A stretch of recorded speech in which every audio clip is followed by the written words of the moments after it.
General Shankar, ये जो कुछ भी जियो पॉलिटिक्स में कर रहा है ट्रम्प, वो तो I think it's breeding disaster only. अब ये जो इसराइल के साथ में किया, it has lasted I think exactly 48 hours. 48 hours के बाद वो बोल रहा है कि अगर हमास ने किलिंग नहीं बंद किया तो हम फिर से हमास को मारेंगे। पूरा शो कर लिया, पूरा स्पेक्टेकल कर लिया। हमने उसको क्लाउन शो भी बोला, और उसमें लोगों को खड़ा करके उनकी परेड भी करा दी। Made a fool of Shahbaz Sharif, made a fool of Starmer, so many others, and tried to force himself onto Melanie। और सारे जो वो वो सारे काम किए, लेकिन उस शो में जिनके बीच में पीस अकॉर्ड होना था वो दोनों गायब थे। ना तो वहाँ नेतन्याहू यस था, ना वहाँ हमास था। तो या ये जो है, जो शाह साहब कह रहे हैं कि भाई ये उसका डिलिबरेट है, मुझे तो लगता है जियो पॉलिटिक्स में he has no clue. Sorry to नहीं डिसएग्री विद मैं विभूति जी। नहीं आई मैं ये नहीं बोलूंगा कि he has no clue. Clue है और उसका प्लान बड़ा स्पष्ट है। इसका आप ये शर्म अल शेख में जो हुआ है आप एक मिनट के लिए छोड़ दीजिए। हम्म, अगर आप देखेंगे तो मिडिल ईस्ट से लेकर पाकिस्तान तक, यानी हम्म, मेडिटेरेनियन से लेकर पाकिस्तान तक इसका पूरा पकड़ आ गया है पिछले 2-3 साल से। जब से ये सीरिया का शुरू हुआ और खास करके इसके कार्यकाल में ट्रम्प ने सीरिया से आउट हो गया रशिया, चाइना का इन्फ्लुएंस मिडिल ईस्ट में खत्म हो गया और इसका पूरा पकड़ हो गया। इससे क्या है, इसका पूरा एनर्जी, दुनिया का एनर्जी के ऊपर पकड़ हो गया इसका, राइट।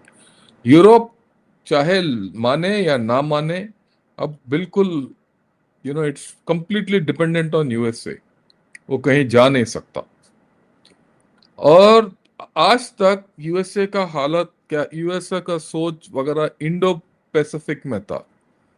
अब इसने क्या किया है कि इसको मरोड़ दिया है, ये अभी सेंट्रल एशिया में घुस गया है। आप एक मिनट यूएसए की ओर सोचिए। यूएसए की सोच के मुताबिक ईरान को खत्म कर दिया है इसने। न्यूक्लियर कैपेबिलिटी जितना भी था, हो सकता है 2-3 साल के बाद दोबारा पनप पाए, वो अलग बात है। फिलहाल तो ईरान का जो पावर था, हिजबुल्ला, हमास, यमन में होती, इन सबको काट डाला है।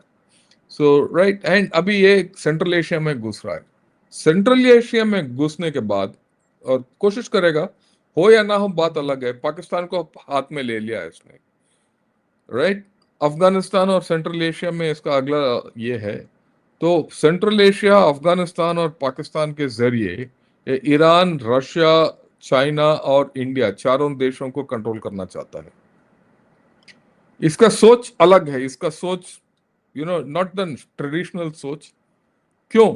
और इसका कारण बड़ा सिंपल है। इसका सोच के मुताबिक China is is number one enemy, इसमें डाउट नहीं होना चाहिए हमें, राइट। ये जो भी करता है अगेंस्ट चाइना करता है। इसके पीट हेक्सेथ को भी देखिए, मार्को रूबियो का पहले ही विचार बिल्कुल एंटी चाइना है। सो अभी क्या है, ये चाइना को पीछे पूंछ से पकड़ रहा है। कोशिश हो या ना हो अलग बात है। क्योंकि इंडो पैसिफिक में चाइना काफी मजबूत है मिलिटरली। तो पर जिंजियांग हुआ या तिब्बत हुआ, यहाँ वीक है। अगर ये सेंट्रल एशिया में घुस गया तो प्रॉब्लम्स आएंगे, राइट। इसके कुछ रिस्क ले रहा है ये। और साथ साथ इनफैक्ट आप देखिए, सेंट्रल एशिया को घुसने के लिए पुतिन के साथ बात भी कर रहा है ये, राइट। ये पूरा खेल में दो चीज है। एक तो सब बोलते हैं कि he is not geopolitically oriented, मेरे ख्याल में वो गलत है। पहले दिन से मैं ये बोल रहा हूँ कि ही इज जियोपॉलिटिकली ओरिएंटेड। और ये मिनरल रिसोर्सेस और एनर्जी रिसोर्सेस को पकड़ पूरा दुनिया में कंट्रोल करने के चक्कर में है। और है कहाँ ये सेंट्रल एशिया में है या मिडिल ईस्ट में है। So he is got a plan. और इसमें ये पूरे कहानी में अगर ये इंडिया को साथ ले चलता और अगर ये यूज करता है for India to open doors into Russia, शायद सक्सेसफुल भी हो जाता। इसके गलती ये की है, इसका खुद का स्वार्थ और लालच पाकिस्तान के ऊपर और खींच के चला ले गया इसको, इसका निजी स्वार्थ के लिए और निजी फैमिली का स्वार्थ के लिए, राइट। और ये क्रिप्टो और इसके चक्कर में ये पाकिस्तान की ओर बहक गया है। और पाकिस्तानी तो आप जानते हैं कि चपलूस करते हैं। जिस तरीके से वो शहबाज शरीफ कर रहा था, पूरे दुनिया के सामने उसको चाट रहा था। एक कुत्ता भी ऐसे नहीं चाटता है जिस तरीके शहबाज शरीफ ने ट्रम्प को चाटा है, राइट। तो सो वो एक बड़ा गलती कर बैठा है।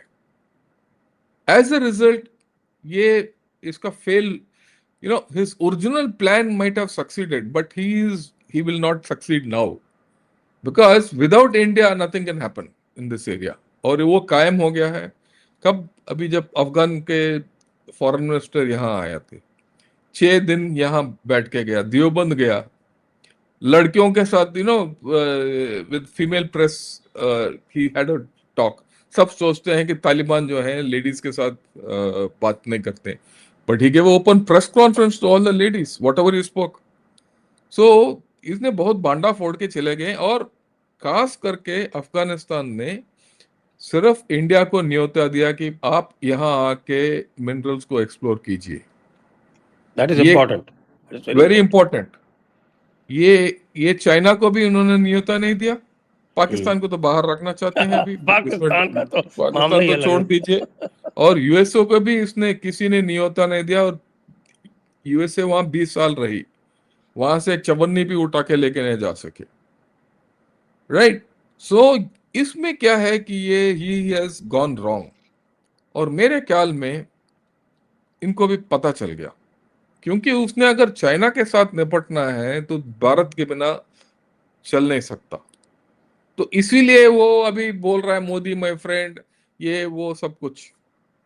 बट इसके ऊपर भरोसा कैसे करें? So I think we are in for an interesting time. We can talk of how India USA relation should go ahead, वो अलग बात है। बट टू थिंक दैट के ये सिर्फ जो ट्रम्प कर रहा है बिना सोच समझ के कर रहा है, नहीं। इसका एक एक थिंक टैंक है इसके पीछे, एंड वो थिंक टैंक इसको गाइड कर रहा है कि किस तरीके से क्या करना है। हाँ, इसका व्यक्तित्व बाहर आ जाता है, जिसकी वजह से वो थिंक टैंक भी मेरे ख्याल में परेशान होगा कि भाई अपने दोस्तों, जैसे विभूति जी ने बोला पहले, ये सिर्फ अपने दुश्मनों को नहीं, दोस्तों को भी परेशान करके बैठता है।